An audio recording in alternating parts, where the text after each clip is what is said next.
ब्रह्ममुरारिसुरार्चितलिङ्गम् निर्मलभासितशोभितलिङ्गम् जन्मज दुःखविनाशकलिङ्गम् तत्प्रणमामि सदा शिवलिङ्गम्।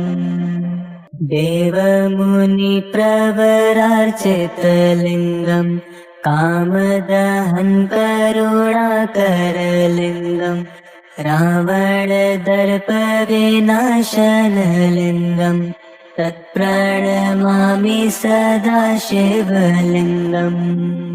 सर्वसुगन्धिसुलेपितलिङ्गम् बुद्धिविवर्धनकारणलिङ्गम् सिद्धसुरासुरवन्दितलिङ्गम् तत्प्रणमामि सदा शिवलिङ्गम्।